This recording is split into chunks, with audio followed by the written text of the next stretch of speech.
సమర్థవంతమైన నాయకత్వం, ప్రణాళికాబద్ధమైన పాలన ఉంటే ఏ రాష్ట్రమైనా సుభిక్షంగా ఉంటుంది. గడిచిన 15 నెలల కాలంలో గౌరవ ముఖ్యమంత్రి శ్రీ నారా చంద్రబాబు నాయుడు గారి నాయకత్వంలోని కూటమి ప్రభుత్వం ఈ విషయాన్ని పదే పదే నిరూపించింది. ఆ క్రమంలో ఇందాక మీకు చెప్పినట్టుగా ఆడపడుచులకు ఇచ్చిన మాటలు నిలబెట్టుకునే పరిస్థితుల్లో మీకు ఆటోలు, క్యాబ్లు నడుపుకుంటూ జీవనం సాగించే వారిపైన ప్రభావం చూపించింది.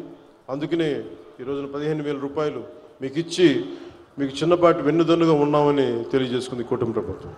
ఎక్కడ జగన్మోహన్ రెడ్డి గారు ఇచ్చినటువంటి పథకాలని మనం అమలు చేయలేకపోతే ఎక్కడ తిరుగుబాటు వస్తుందో ప్రజల్లో అనేటువంటి భయంతో చేస్తున్నటువంటి కార్యక్రమాలు కనబడుతున్నాయి తప్ప వాళ్ళు 2024-25 అయితే ఏ ప్రోగ్రాము లేదు, ఒక సిలిండర్ తప్పితే.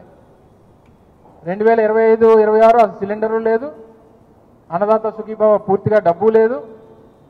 ఈరోజు చివరికి బస్సు ఇస్తే ఆటోలు కోపడ్డారని ఆటోలు కోపడితే ఆటోలకి ఇస్తే బస్సులు కోపడారని బస్సులకి ఇవ్వడం, ఇవన్నీ ఈ రొటీన్గా ఎవరో కంటి తుడుపు చర్యగానో లేకపోతే ఎక్కడ ప్రజలు తిరుగుబాటు వస్తుంది అన్నటువంటి భయంతో చేస్తున్నటువంటి కార్యక్రమం తప్ప